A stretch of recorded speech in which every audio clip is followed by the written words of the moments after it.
Maxence, bonjour. Bonjour. Merci d'être venu et tu inaugures en fait cette nouvelle émission qui s'appelle Culture D.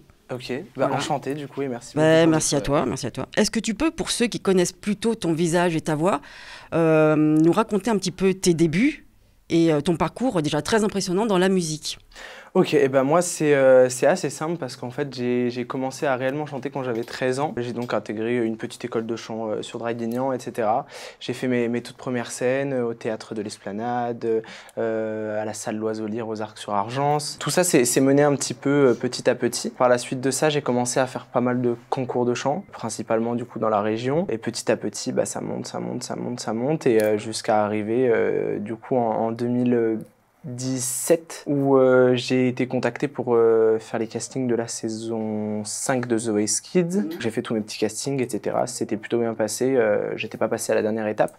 Mais du coup, ce fut une expérience fort enrichissante. Et par la suite de ça, j'ai décidé du coup d'intégrer le studio des artistes, l'école de chant qui m'a un petit peu tout appris au jour d'aujourd'hui avec Fanny Giraud, du coup la prof de chant, et Delphine Donadé, la prof de théâtre et de développement personnel. Et à la suite de cela, bah, j'ai continué, j'ai enchaîné les scènes. J'ai commencé à diversifier un petit peu tout ça. Donc je me suis produit dans des restaurants, dans la rue à Draguignan, notamment pour les fêtes de la musique, plusieurs événements, etc.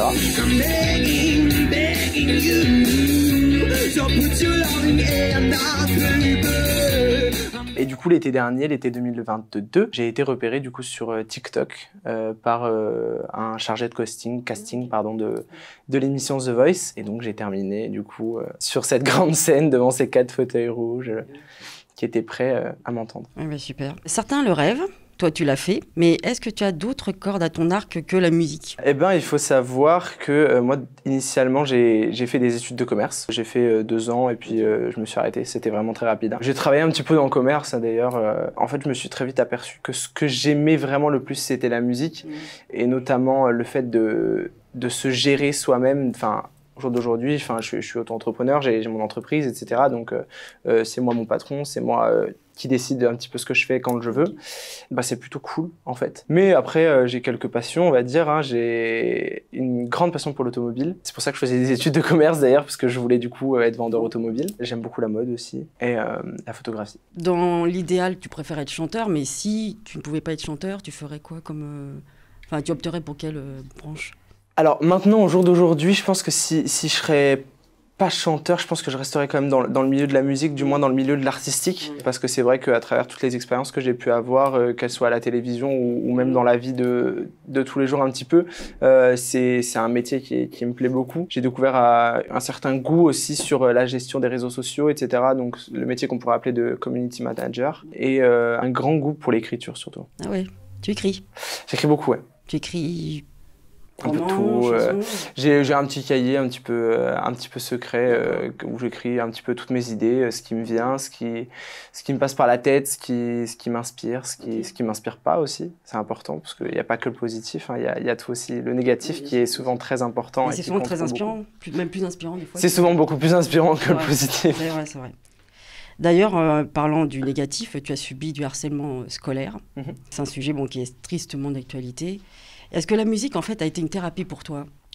Oui, il faut savoir qu'en effet, j'ai subi pas mal d'harcèlement scolaire quand j'étais au collège, principalement. Il faut savoir que du coup, la directrice du collège dans lequel j'étais était elle-même chanteuse, elle chantait, etc. Et elle avait créé une classe de spectacle au collège directement, du coup...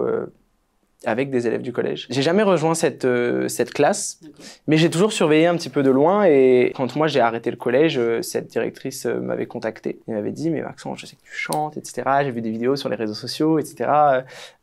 Pourquoi t'as jamais rejoint, etc. » Et on en a beaucoup discuté et c'est vrai qu'en fait, grâce à elle, je me suis aperçu qu'en fait, la musique c'était bien plus qu'un échappatoire. C'est aussi ce qui m'a un petit peu sorti de tout ça et le harcèlement a principalement débuté à cause ou grâce à la musique. Chacun l'interprète comme il a envie de l'interpréter, mais en fait c'est aussi grâce à ça que j'ai réussi un petit peu à sortir de tout ça et au jour d'aujourd'hui c'est beaucoup plus une force qu'une faiblesse. Il paraît que la musique en fait est une affaire de famille.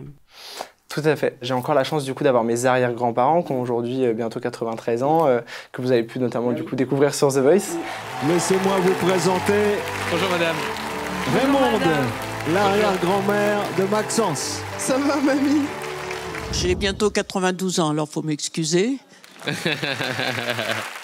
Ma grand-mère, dès son plus jeune âge, ses parents chantaient. J'étais encore avec elle il y a quelques jours. Elle me disait qu'elle se souvient très bien de son père qui chantait dans les champs en allant cultiver ses légumes dans le jardin. On a essayé justement un petit peu de comprendre d'où était cette origine familiale de création, de l'appréciation de la musique. Et on est vraiment reparti sur ses parents. Et en fait, c'est vrai qu'elle, du coup, dans sa jeunesse, elle a eu la chance de pouvoir participer à des radios crochets. Parce que maintenant, bon, c'est des télécrochets, mais à l'époque, c'était déjà des radios crochets. Et elle avait fait son petit bout de chemin. Elle avait notamment fait des gros trucs sur des grosses radios de l'époque. Et malheureusement, ce rêve s'était un petit peu arrêté pour elle à l'adolescence parce que il y avait une certaine sensibilité qui n'existait pas.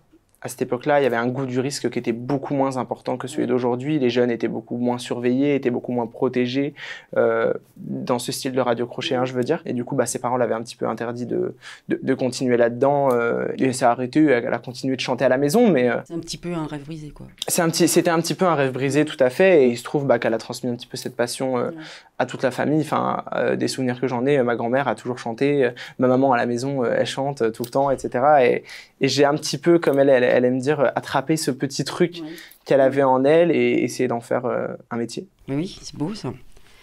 Alors en fait, quelles sont tes influences musicales avec qui tu aimerais travailler ou tu rêverais de travailler en fait? C'est très drôle parce qu'il y a 2-3 jours, j'en ai justement écrit un petit peu dans mon fameux carnet à petites idées, un petit peu carnet secret, ouais, tout à fait. Ma principale source d'inspiration, ça reste quand même la chanteuse britannique Adele. J'ai des sources d'influence de musique qui sont vraiment hyper variées. J'aime beaucoup dire que je peux passer du Adele à Charles Aznavour, à XXXTentacion. J'essaie un petit peu d'écouter tout et de m'inspirer un petit peu de tout et du coup de créer au jour d'aujourd'hui mon propre univers. Mais pour venir à ta question, si je devais citer, on va dire 4 artistes de référence, je dirais Adele, Sam Smith, Eddie De Pretto et Iseult. D'accord. Et donc, tu aimerais, dans l'idéal, travailler avec toutes ces personnes? Ouais. Notamment, je pense que l'artiste avec laquelle j'aimerais le plus travailler, qui m'impressionne le plus, entre guillemets, dans son univers, c'est Billie Eilish. Quand je dis son univers, je parle pas forcément de sa couleur artistique, mais plus de son imaginaire. Je trouve qu'elle a une force d'imagination et de créativité qui est totalement différente de tout ce que les autres personnes, au jour d'aujourd'hui, sont capables de faire, du moins. Oui, surtout de sa génération, en tout cas.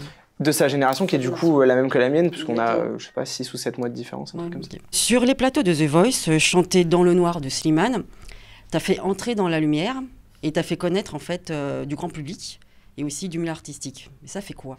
Ça fait bizarre, surtout.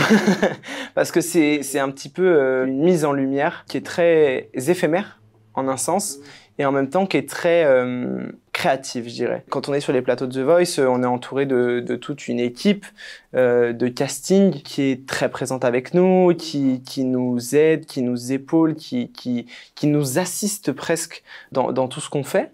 En fait, une fois que ça s'arrête, ça n'existe plus. Oui. Donc c'est un retour à la vraie vie et un retour sur Terre qui est assez violent. Ouais, je pense que c'est le constat qu'on a pu tous faire dans l'émission quand on a été éliminé sur notre étape.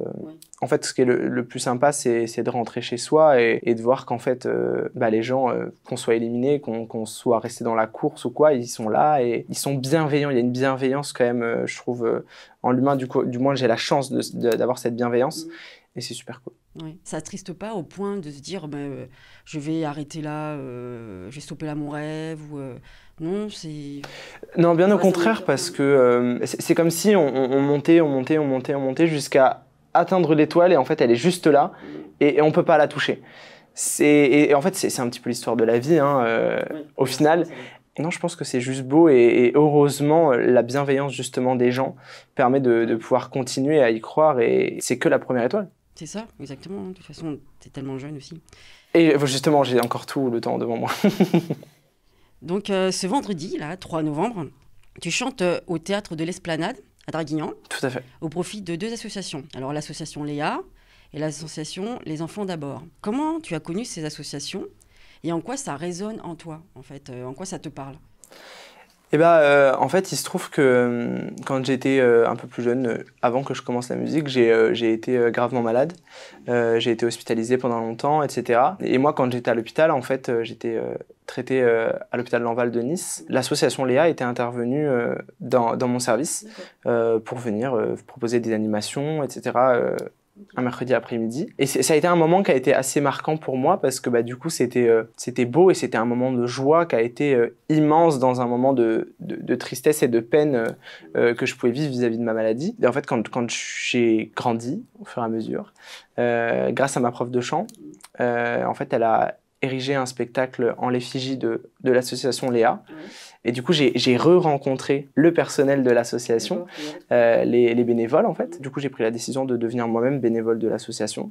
Donc, j'ai eu la chance de participer à des emballages de jouets, à Halloween, à Noël, etc. Et donc, pour moi, c'était bien plus que normal en fait d'intervenir et de pouvoir proposer du coup ce concert caritatif en faveur des enfants malades principalement, et notamment pour l'association Léa et également du coup l'association Les Enfants d'Abord que j'ai eu la chance de découvrir il y a 2-3 ans maintenant grâce au tennis club Dracénois où j'ai eu la chance de faire une animation dont les bénéfices leur étaient reversés. Ok, en fait c'est une continuation. En fait voilà, ouais, c'est un petit peu une continuité, j'essaye un petit peu de réfléchir comme ça, j'essaye quand on m'apporte quelque chose de rendre ce quelque chose. Je pense que c'est important parce qu'on n'existe que grâce aux autres. C'est profond ce que tu viens de dire. C'est profond. mais c'est la vérité en fait. Sans les autres, on n'existe pas. Donc si on remercie pas les gens, bah en fait, ça sert à rien. Tout à fait, tout à fait. Tu aimerais écrire tes propres chansons. Donc quel sujet tu aborderais, te toucherait en fait? Écrire, je le fais déjà. Mes propres chansons peut-être aussi. Secret. C'est un secret. C'est un mystère. Je pense que le sujet qui me touche le plus, c'est l'abandon. L'abandon. Sans m'extrapoler sur ce sujet, j'ai pas eu une enfance très facile, etc.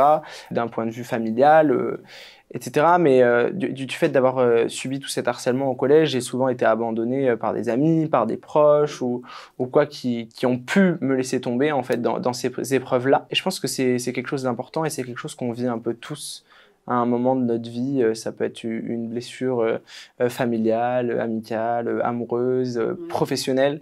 Et du coup, on souffre tous d'un petit abandon quelque part. Donc c'est un thème que j'aime bien. En plus, c'est un thème qui est un petit peu profond et qui permet d'aller creuser un petit peu dans... C'est vrai que oui, on peut vraiment le développer en fait. C'est ça.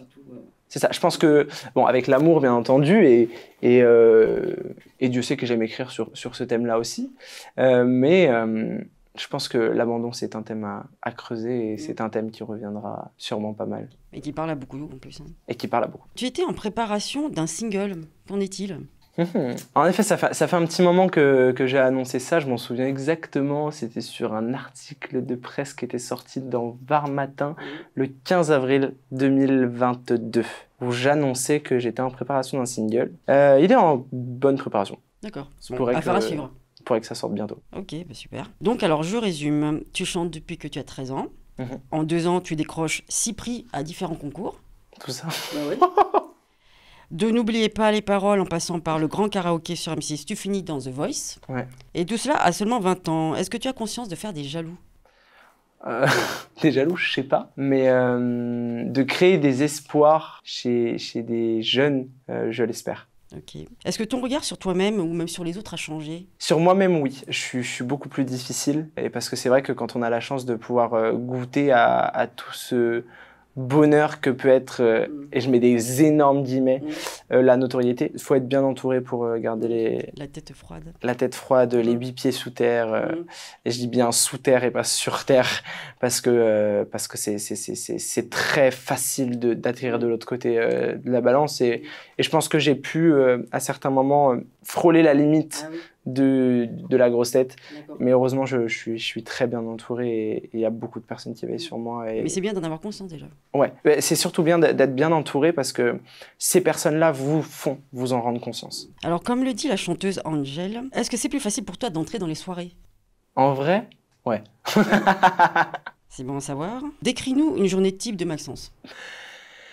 Une journée type, bah, on prend celle d'aujourd'hui par exemple. Hier soir je suis rentré de Paris assez tard, il était 21h, le temps de faire les machines, etc. Hein, parce que bien sûr je fais tout seul, hein, faut pas croire. Hein. Je me suis couché assez tard, il devait être minuit, 1h du matin, je me suis réveillé à 6h30. Petite préparation pour venir ici du coup pour donner cette formidable interview.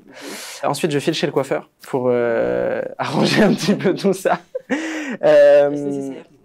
Hein? Est-ce nécessaire? Ouais, franchement, là, c'est nécessaire pour le concert du 3 novembre, du moins. Ensuite, j'ai un rendez-vous chez l'ostéopathe, parce que c'est quand même très important de continuer de prendre soin de soi, surtout quand on a des journées bien chargées, en ce moment, du moins. Et ensuite, je pars en prospection dans la ville pour déposer des affiches, etc. Je vais sûrement voir quelques amis ce soir, et puis la journée se terminera tranquillement dans mon lit, à continuer de travailler sur le concert, ou en écrivant 2-3 petits trucs, ou en composant 2-3 petits trucs. On sait. Des projets quand même à venir? Des projets à venir, bah, le formidable concert du 3 novembre. Hein. Je ne veux pas dire, mais il y aura sûrement de belles surprises lors du concert. Donc j'invite vraiment les gens à venir. Mais sinon, des projets, je ne peux pas trop en parler. D'accord. Mais il y a des belles choses qui arrivent. Trop secret tout ça. Ouais. Je vais te faire... Je vais te tirer, ok. Un petit papier, s'il te plaît. Ok, bah, y en a 2, donc c'est rapide. Voilà. Allez, peux-tu nous faire un petit live? Un petit live, c'est-à-dire? Chanter un petit peu. Oh, ok! Je sais pas sur quoi. À toi de... je te laisse choisir, en fait. Oh mon Dieu! Je sais pas, sur Dans le Noir? Par exemple? Pourquoi pas? Ok, bon bah du coup... Là te pompe mais pas sommeil, ouais te pompe mais assommé. Pas facile de me consoler, c'est flou, flou. Depuis le voile qu'a sur mes yeux, toutes les couleurs, je leur dis adieu. Je pose mes mains sur tout ce que je peux, c'est flou, flou. Dans le noir, tu sais ton visage va tellement me manquer. Dans le noir, je n'aurai peur de rien si ce n'est l'oublier. C'est trop tard, je sais, je dois m'habituer à fond. Le noir, laisse-moi le temps de bien te regarder. Bravo, merci. Merci à toi. Et je suis une grosse tricheuse parce que de toute façon, le deuxième papier, c'était la même chose. Ah, en fait, on m'a berné. Ok. Voilà. Bon, bah voilà. Bah, au moins, merci à toi. Je vous ai fait un petit live. On te retrouve vendredi 3 novembre. Tout à fait. À 20h. Au théâtre de l'Esplanade à Draguignan. Et c'est 7 € l'entrée. C'est pour, du coup, l'association Léa et l'association Les Enfants d'abord. Et c'est une belle cause. C'est important de les soutenir. Merci à toi. Et rendez-vous vendredi. Voilà, rendez-vous vendredi. Voilà, on va dire ça comme ça.